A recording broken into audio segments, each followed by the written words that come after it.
మెడ్ plus లో అదే medicine అదే క్వాలిటీ, మార్కెటింగ్ డిస్ట్రిబ్యూషన్ ఇంకోటి అంటూ వీళ్ళకి అదనపు ఛార్జీలు ఉండవు. అందువల్లే 50 to 80% డిస్కౌంట్ లో మనకు అందిస్తున్నారు.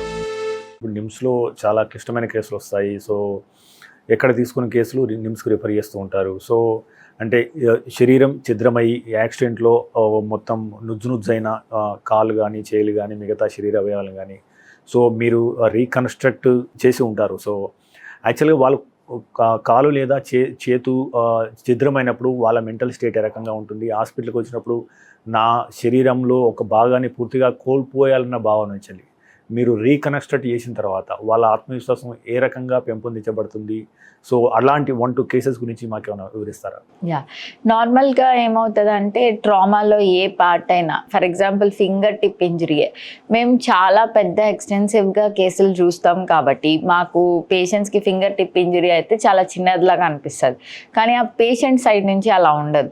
మా బుక్స్లో కూడా మేము చాలాసార్లు ఐడెంటిఫై చేసింది, అంటే మాకు ఎక్స్ప్లెయిన్ చేసింది ఏంటంటే, చిన్న ఫింగర్ ఇంజరీలో చిన్న పార్ట్ కోల్పోయినా కూడా వాళ్ళకి ట్రామా నుంచి అది అడాప్ట్ చేసుకోవడానికి కూడా ఆల్మోస్ట్ 1 year టైం పడుతుందంట.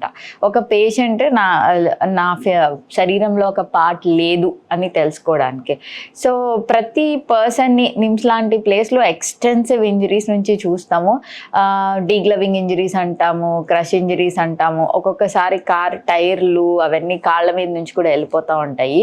అక్కడ మేము ఏం చేస్తామంటే చాలా మల్టీ స్పెషాలిటీ, అంటే ఆర్థోపెడిక్స్ వాళ్ళు బోన్స్ అవి చూస్తారు, అలాగే న్యూరో సర్జరీ వాళ్ళు హెడ్ ఇంజరీ రిలేటెడ్ చూస్తారు. మేము రీకన్స్ట్రక్షన్, అంటే రీకన్స్ట్రక్షన్లో ఏం లేదు, ఇప్పుడు పోయినవి మళ్ళీ రీకన్స్ట్రక్ట్ చేయడం. ఎంతవరకు పోతే అంటే దానికి బ్లడ్ సప్లై లేకుండా అంతవరకు స్కిన్ అవ్వచ్చు, టెండన్స్ అవ్వచ్చు, మజిల్ అవ్వచ్చు, ఫేషియా అవ్వచ్చు, ఎనీథింగ్ అవన్నీ నీట్గా క్లీన్ చేసి వూండ్ ఇంప్రూవ్ అవుతున్నప్పుడు దానికి కవర్ ఇవ్వడం. అంటే ఎక్స్పోజ్డ్ బోన్స్ కానీ టెండన్స్ కానీ దానికి ఒక మంచి కవర్ ఇవ్వాలి. సో అది అక్కడ పోయింది కాబట్టి వేరే పార్ట్స్ నుంచి, థై నుంచో హ్యాండ్ నుంచో వేరే చోటు నుంచి ఫ్లాప్స్, లోకల్ ఫ్లాప్స్ అంటాం, ఫ్రీ ఫ్లాప్స్ అంటాం, ఇట్లాంటివి చేసి దాన్ని కవర్ చేసి మళ్ళీ ఫంక్షనల్గా తయారు చేయడం. First preference is functional restoration followed by cosmesis. ఎంత నియర్ నార్మల్కి తేయగలమో అంత చేస్తాం.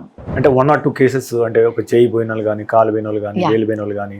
యూజువల్గా ఏమంటే మెషిన్ ఇంజరీస్ ఎక్కువ వచ్చేవి మాకు. దాంట్లో చాలా మల్టిపుల్ ఫింగర్స్ కట్ అయిపోయి ఉంటాయి. ఒక అతనికి ఐ థింక్ ఏదో మెషిన్లో పనిచేస్తుంటే 2 hands పడిపోయాయి. సో అక్కడ మాకు చాలామంది స్టాఫ్ ఉంటారు కాబట్టి ఆయనకి లెఫ్ట్ దానిలో thumb, index finger, little finger, it side కూడా సేమ్ అలాగే 4 fingers పోయాయి.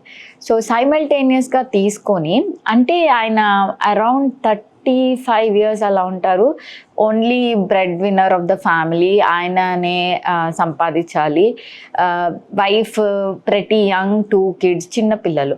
వీళ్ళందరినీ చూసి అంటే ఎమోషనల్గా చాలా ఇష్యూస్ ఉంటాయి. ఈయన కనుక చేయి పని చేయకపోతే ఇంకొక సంపాదించే వాళ్ళు లేరు ఇంట్లో. So over night almost 12 to 18 hours పట్టింది.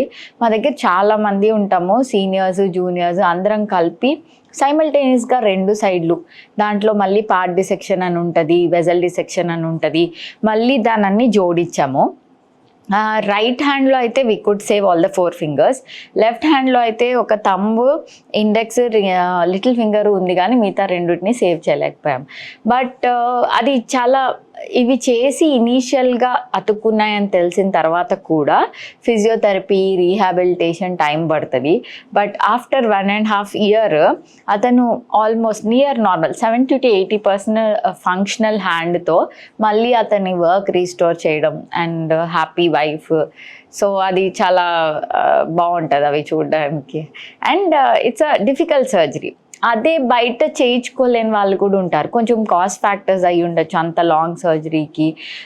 NIMS is more affordable and అన్ని రకాల కేసెస్ చేస్తాం అక్కడ.